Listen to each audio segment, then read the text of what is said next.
children's show, and the main characters were flower pot men. Yeah. Called Bill, and Ben. and the other character was Weed. Weed. And I played that because we're going to talk about that third character today. We're going to talk about Weed. We are. Interesting. Many weeds are actually garden breakers. You know, I mean, AC/DC talk about a jailbreak, but, you know, the weeds are constantly breaking out of gardens. Plants are breaking out of gardens, and with more than 30,000 different plants in the country, many of which came in over the last... Okay, so we've got our native plants, but thousands of plants have been brought to Australia over the last couple of hundred years. And we know the common ones. I mean, no one thought that lantana was going to become what it became. Bidu bush was... So the lantana's brought in as a sort of decorative plant, is it? Yeah. Wow. Okay. It was brought in, and then, you know, it just took off. There's varieties of lavender that once they get beyond the fence line, they become a real problem. And the thing is, there's still plants being sold in nurseries and garden centres that can become weeds if people don't manage them properly. And that can be just throwing some cuttings. You know, a lot of people throw stuff over the fence, or they think, oh, well, I'll just put it there around the tree. It's all cut up. It's a bit of mulch. And once it gets beyond the boundary, if it's still in seed and those seeds wash into the creek line, and then away we go. Away we go. So what makes... I guess a rose might be an example of a plant that's brought into Australia as a decorative plant, but I don't go bushwalking in Ku-ring-gai and find outbreaks of roses. So No, that's presumably some plants, some domesticated plants, lend themselves to becoming weeds and some don't. Yeah, well, of course, seed is the big thing. Like, you think about an agapanthus. It puts up that purple or white flower. Out of that head, it dries, and it releases hundreds and hundreds of seeds. Then there's the plants that multiply vegetatively, the soft tissue plants that you rip some of that. And think Tradescantia, you know, that soft leaf weed that just, you break a little piece of it off. If it gets caught in the ground, it will just grow and spread. Don't you come using your Latin words. No, I can't. Well, look, you know, it's the Greek came before the Latin, but, you know, we won't go there. So what's Tradescantia? Tradescantia. Yeah, okay. It's that classic. I mean, it used to be known as wandering Jew. Oh, okay, right. You know, so but now it's called Tradescantia. So that's a classic one, and you know the cost. It's estimated that the cost to the economy is about $5 billion in terms of weed control. And you know, someone like Diego Bonetto explains to you how you can eat weeds as a way of managing them and utilising them until we bring them under control. And that's part of a solution. Yeah, but you're not going to chew your way through a field of lantana. No, that's right. So you know, you think about things. You think about industry initiatives that have been started to help change this, and that's that next level that we need. Okay, but what's a normal, well-meaning gardener to do? You go down to the local garden centre and there's 1,000 things to choose from. How do you know what's in that kind of rose category, if I can put it that way, and what's in the lantana category? Well, generally speaking, you don't. There isn't an accredited system that says, you know, this has a tick of approval. And from an industry point of view, from a gardening point of view, it's something that's missing. Because you think about all of these groups who are out there, like really well-meaning people. I mean, we've got some stories coming up in the show that I'm really excited about sharing. But the point is, you've got volunteers out there on weekends with their bush care and land care groups, and basically they're trying to reel in these plant species that, you know, 75 to 80% of them have come as garden escapees. Okay, so it sounds like we should have some sort of system whereby the local garden shop, the local nursery, has some sort of tick system. Please welcome Aimee Freeman, who's the Program Manager for Gardening Responsibly. Hi, Aimee. Hi, Richard. How you going? Good. Now, the problem that Costa was just illustrating is a problem you're trying to solve, right? That's That's absolutely right. And it's not just me. I'm an independent program manager working on behalf of a big collaboration of industry, government and community groups that have been working together to develop a system to help us solve this wicked weed problem. It is landscape scale. It's massive. And once a plant escapes, it's too late. You know, that spread just covers our beautiful Aussie natural areas, and we can't get it back. So what's really exciting is we've been working with Macquarie Uni to develop a scientific tool to predict the future and to predict which plants could become the next lantana, the next blackberry, the next privet, so that we can prevent and protect Australian landscape and keep having beautiful gardens, because the beauty is there's plenty of plants to choose from. It doesn't matter what style of garden you like, whether you like, you know, cottage garden or a Japanese garden or a native garden, it's all good. But this magical tool we've just been developing up is a way to actually predict the risk of invasiveness of every single ornamental plant. Okay, is there a pattern to it? Well, I suppose Costa indicated some of the pattern that some plants seed widely and others don't. Is that the sort of things that Macquarie University crunches for you? Yeah, absolutely. We're very grateful to Macquarie Uni. This is groundbreaking research and it's based on scientific evidence. So, you know, a lot of people sort of learn about gardening and they hear about a weed and they might just refer to the genus, or they might, you know, just know the common name.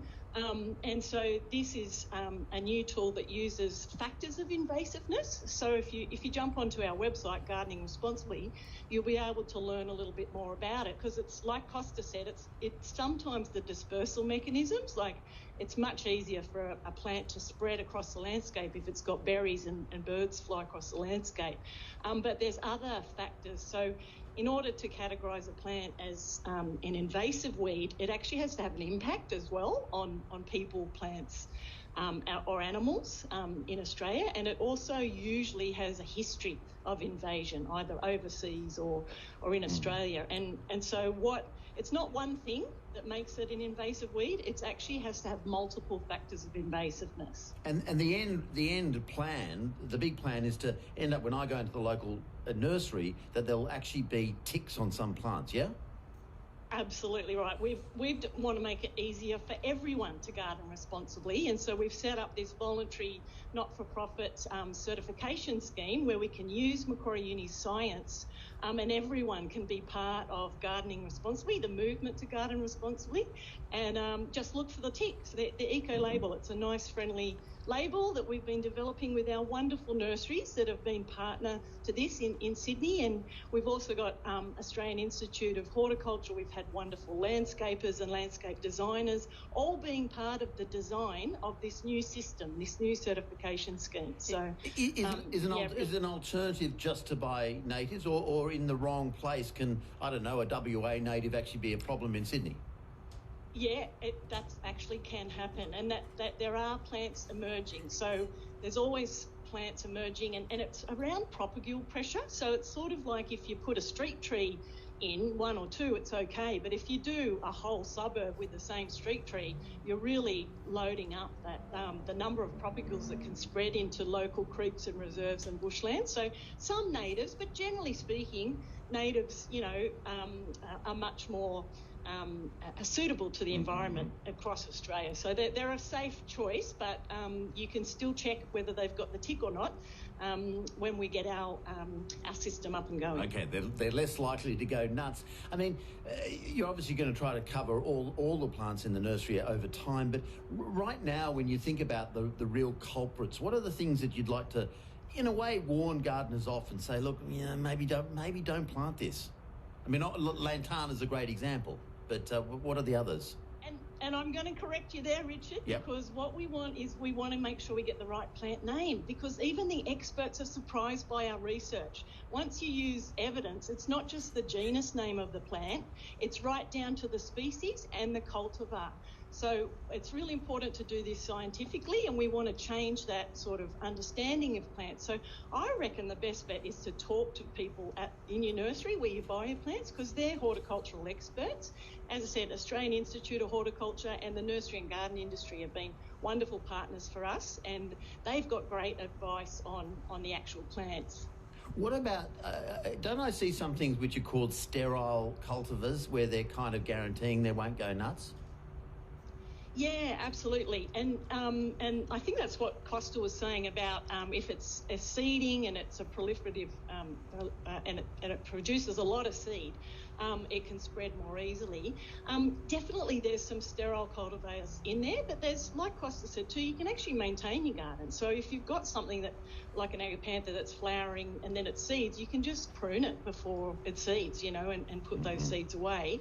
And we're hoping that our little citizen science research platform, because it's the first of its kind that is actually not just one organisation owns it. It's actually collective scientific information from the commercial sector and from government, and community gardeners can join in too and help contribute to keeping an eye on those sterile varieties, because when they've been tested before they've been marketed, they haven't reverted back. But as the climate's changing, we've got to have more agile science where we can actually, be adaptive and dynamic and respond to the environment and the climate.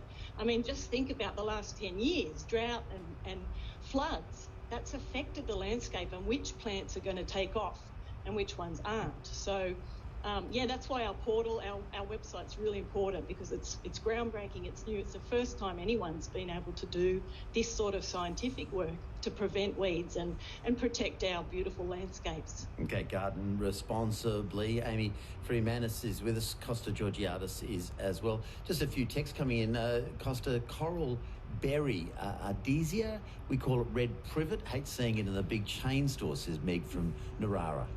Yeah, well, that's it. There's, as Aimee said, there's different cultivars, and the good thing about this system is that it will show whether that particular variety is okay to plant, or whether it's just one that, a nursery is cultivating because it's something that they've always done. And like, there's a huge number. There's 30 odd thousand different species, and they've gone through and done, I think, from what I saw, they've done 600, even if you say they've done 1,000, there's a long way to go. But combining the all aspects of industry and government and community, like that way, this can get the traction that it needs. And, in a sense, I suppose it was like when they bought out dolphin-friendly tuna. It kind of said to people, all right, well, I can make a decision. And I can not only make a decision for the collective good, but I can also invest that little bit of extra money to ensure that things are being done properly. And this is effectively that same sort of. Okay, but we're not... And keeping it simple, like, not making it kind of red, orange, yellow. It's like, no, this one has been approved. If you want to do that one, maybe you should do a little bit of homework on that, because it doesn't have the tick. And why doesn't it have the tick? Because it's going to be doing a jailbreak. Liberty. The garden break. The garden. You can see the lantana marching over the fence. It's climbing through the palings. The red privet. Yeah. The trick or whatever. The trick or whatever it's called. Oink. Oink. Oink.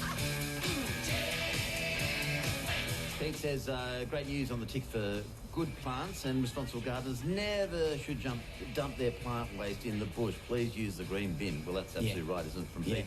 Thank you. Please ask Costa how to get rid of Madeira vine. It's everywhere, says Marion in Leichhardt. What's Madeira vine? Yeah, Madeira vine. It's one of your classic invasives. And like